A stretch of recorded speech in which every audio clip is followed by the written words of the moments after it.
something we won't be able to compare against his opponent today. But in honor of the absent chair, we have a little just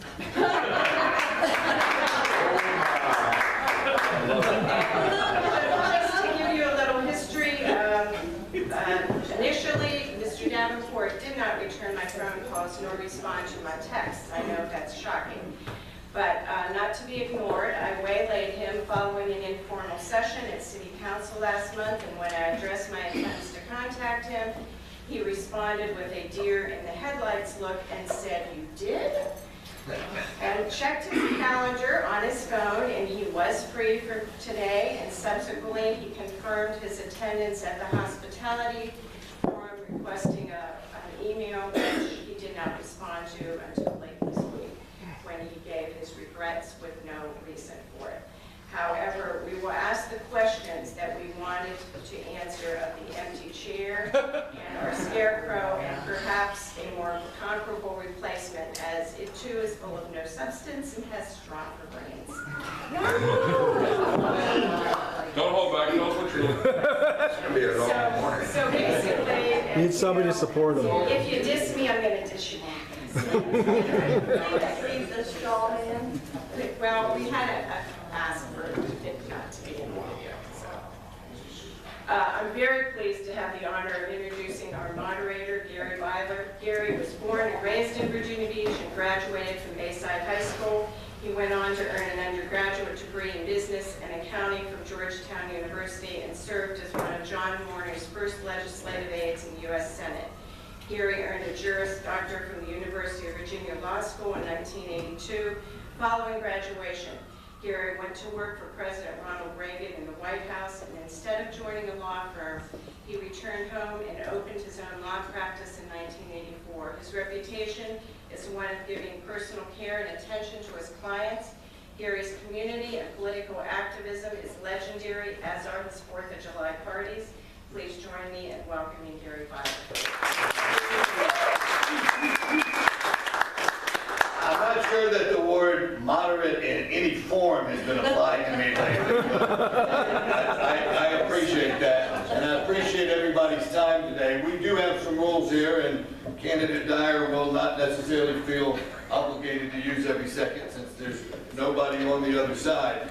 We're going to go through these format and answer these questions, and then as a matter of personal privilege, I would like to make a couple comments at the end of the proceeding. But at this point, we'll pretend as if the other gentleman will show up and has a fair shot. I will share that Mr. Davenport came to my office 4 years ago and promised to be a bridge between the communities. And given the alternatives, I was willing to take a gamble, gave him a small check. I reminded him of the Filipino Community Center that I haven't seen him in 3 years and 10 months. So I think that speaks volumes. All right, so we're going to start with 3-minute introductory statements, and then each candidate will be given 2 minutes to answer the question. The questions are going to be presented by these 3x5 cards. We appreciate nobody booing or catcalling during the proceedings. We have 2 different tapes taking place, so if you want a copy of them, you can get them. So there you have it. In order for as many questions as possible to be addressed, I will let folks know if they're going over time, but I guess we've got an official timekeeper there. So that having been said, Councilman Dyer, if you would make your opening statement. Thank you and good morning, and thank you all for being here. A lot of familiar faces, some new faces. My name is Bobby Dyer, and I have the privilege of running to be your mayor. I want to be the mayor for everybody in Virginia Beach. Every individual, 450,000 people. I want to be the champion of all businesses, not just some. Small businesses, large business. Now, you may not know enough about me by background. You can tell by my accent I am not from down here. I am from New Jersey originally. Dropped out of Irvington High School in 1968. And a little sidebar, that was the same high school that the comedian Jerry Lewis dropped out of. So there's my handy little thing. And I joined the Marine Corps in 1968. It was a tough time. It was a tough time in our history. And, you know, the Vietnam was going on, and there was accusations of lack of leadership. We cannot tolerate lack of leadership whether it be in Washington, Richmond, or Virginia Beach. And one of the things is I want to be a transformational leader. You know that this is only going to be a 2-year gig because of Will stepping down and everything. We have an opportunity here. We have an opportunity. We have a great city. We really do. But like in any organization, and one of the things that, yes, Marlene, I got to brag on, I do have a doctorate in organizational leadership. I know what it takes. You know, good organizations always require constant change and innovation to stay on top of things. And good organizations always listen to the people that live in the streets, that live in the communities, that know their communities better than I will ever do. But as a home care physical therapist, after I got out of the Marine Corps, I went to St. Louis University, studied with the Jesuits, and became a physical therapist. And over the years, when I was working on my doctorate and everything, I would be working in homes of people. I have been in Seattle, Atlantis, Level Green, Green Run. I have been in the flood homes that got affected adversely with the storms that we've had. I know people. And I served on Virginia Beach City Council for 14 years with pride and distinction, and I pride myself on establishing working relationships with every council person, working with our staff, but mostly working with the people. The biggest endorsement I've had in my 14 years was the endorsement from the people of Centerville, who allowed me the privilege of serving without opposition for 3 election cycles in a row.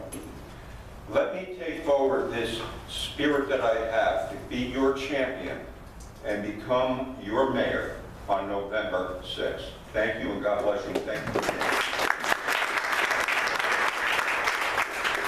Mr. Davenport, any statement for the voters? Looking through the questions, and not surprisingly, this being a group of learned individuals worried about budgeting, 4 of the questions seem to be about the same. Hello, Candidate Ray. So I'm going to go ahead and combine these 4. City debt, what services would you like to privatize? How do we reduce city spending? Which taxes and fees to eliminate? In other words, those 4 questions, Bob, address the fact that without taking care of basic services and continuing to increase fees, we're still going into debt.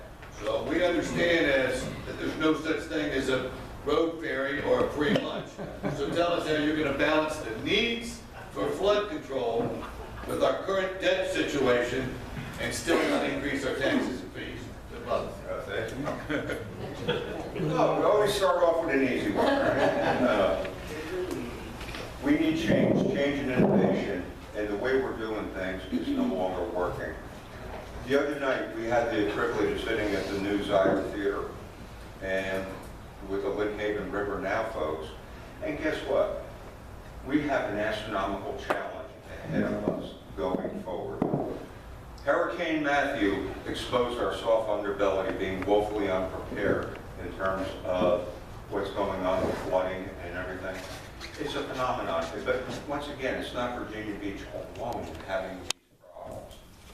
We got to get together and we got to figure out how we're going to pay for it. And believe it or not, it's not a 5-year plan, it's not a 15-year, it's not a 50-year plan. It is a lifelong journey that we're going to have to get together and figure things out.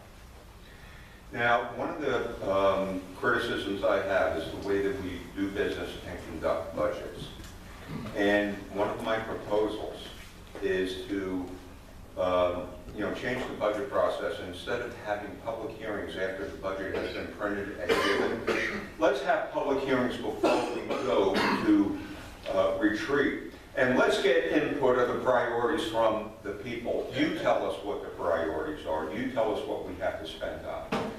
What it really comes down to, that we have an overwhelming response ahead of us, and I only got 30 seconds to ask a 20-minute answer on how we're going to fix the budget, how we're going to fix everything. But going forward, you will have a mayor that is willing to engage with you to make you part of the solution going forward. You have my word on that. Thank you. And as a follow-up, Councilman Dyer, are there any city services that you believe can be privatized? I think think we have to put everything on the table. What happens in Detroit when a car's not selling or a product line's not working? You retool, you come up with a new thing. We have to take a critically look at everything. And one of the things that one of the frustrations I have is working in a council manager form of government. You know, we're part-timers as city council people, working with a full-time staff.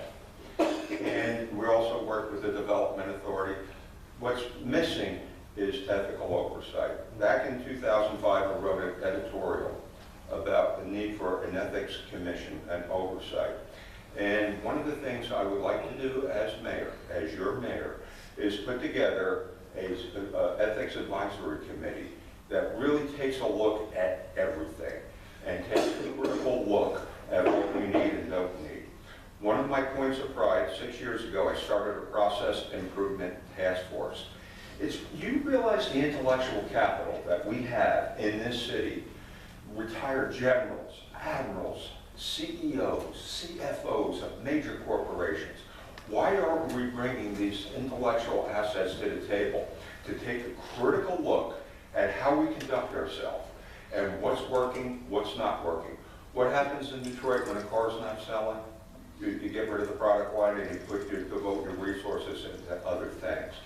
You know, we have to be smarter. We have to be more effective going forward. Our obligations going forward are overwhelming.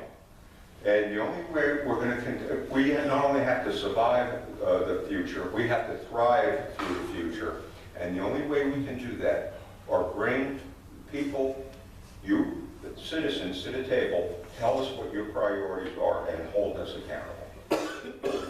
And as a side, I suspect that there are several of those folks in this very building here who are being underutilized. Just because you turn 75 or 80 doesn't mean you don't have value for the community, particularly for the public schools. A lay person, non-political, at the 4th of July party, go on and on and on, having worked at one of these centers. And everybody he came in contact with had an incredible story, and they're sitting there in a corner not sharing it with anybody. So that, I think that's an excellent point, Councilman Dyer, one I hadn't heard before. All right, let's get down into the weeds, something very specific. And that is for the folks who live at Laskin Road and Leaphorn Bay condos across from the community chapel. They have requested a stoplight and been denied. Now Laskin Road is getting expanded. Perhaps now with the increased traffic would be the time to reconsider a light. On a larger picture, how do citizens go about trying to affect this process? One of, once again, we have a form of government. I am the Centerville representative. I've been proud to be Centerville representative for 14 years. What you do is build an intimate relationship with the people that you are working for. Now, I only have the 65,000 people in Centerville. I got the 450,000 that in Virginia Beach that I'm accountable to also. Engagement. I always have a saying, I developed a saying over time, that good government should never fear an educated and engaged public. They should embrace it. And by listening to the people that live into the neighborhoods. For instance, whenever anybody wanted to develop, put a development in the Centerville district, we had what we called the good neighbor policy. They had to go to the locality first to get buy-in, to get their okay, and work collaboratively. We had Renaissance Park. I don't know if you remember that when I first got on. There was a very ambitious project at Princess Anne near Lynn Haven. It's being developed now by Ray, bringing people to the table. So when you talk about a light, you have to have a mechanism in place where any community can come and petition council. Don't forget, not enough people take advantage of open mic night when we have it. And to come in front of their council and tell them why they need a light, and at least get a reasonable explanation about why they're being denied. We have to improve communications. The communication loop is lacking in the city between, and if I can say that we don't have good communications with our school board, we don't have good communications with our delegation. I believe in communication to a fault. And a lot of that is more listening. and then talking. And with that said, I'll sit down. We have a couple of questions here that I suspect were directed at perhaps your opponent, but if you can give one-word answers on 2 or 3 of these, that would be fine. Do you have any financial interest in city projects, TIFs, hotels at the oceanfront who are bleeding the taxpayers dry? Either of you guys have any financial interest? I'm the poor guy on council. I never get to recuse myself. Well, there's some benefits to that. Do you support putting bond issues on referendums to have the voters have a say as opposed to the folks on the board? On a lot of the major, ideas and stuff like that, when you start talking about ambitious projects like the arena and everything, I think we got to talk. But in general, if you have the type of articulation with the community where you explain everything, what's going on, that's not, a lot of the projects that I vote for, that I voted for, that you may have, ruffle some feathers with you, I have reasons for voting the way I do. The truth be told, every time I vote, I'm making somebody mad. That's just part of it. And what we got to do is make sure that we are, we let the public know why we're doing it and with ethical oversight. But for the most part, we have to give people more, accountability. But don't forget, we are the elected ones, that we are held accountable. But with any type of major project involving millions of dollars, we need more input one way or the other. So we got to move forward in that direction. Yeah. Councilman makes an excellent point. City council, for those of us who play politics at all levels, national, state, regional, is the worst job possible. If you're a congressman, not only do you get to trash 49 states, you get to trash 10 out of 11 districts in Virginia. For every vote you make on city council, there's somebody on the other side who's one of your constituents. That's why we tried to get Ron Villanueva off after a couple of years, so it is known as the death pit. He was the first guy to ever make it out. Several tried, Clancy, Holland, Meyer, Obendorf, all failed candidates tried to get a promotion. It's a very tough job, and the fact that you are able to sit in a group this large and take them face to face indicates that 1, you're a fighter, and 2, you're not hiding from the voters. All right, here's one that might take a little more than 30 seconds. Has the town center been a financial success? From the city's perspective, not from the guys that own it. Success is a relative term. To a degree, to a lot of folks, it is successful. But is it the success it could have been? Let me tell you my perspective as a district guy. I want people coming to my district, to the restaurants and all the shops there, because I want them to survive and I want them to thrive. If I can tell you a story, one of the stories that really prompted me to take this bold initiative and run. Now, don't forget, I had one of the safest seats in the city in the history of Virginia Beach.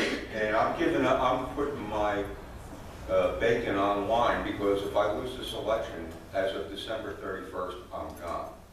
But there were a couple things that prompted me to do this. Number one, the beer deal, that, the way we did that, but we'll talk about that later, I'm sure.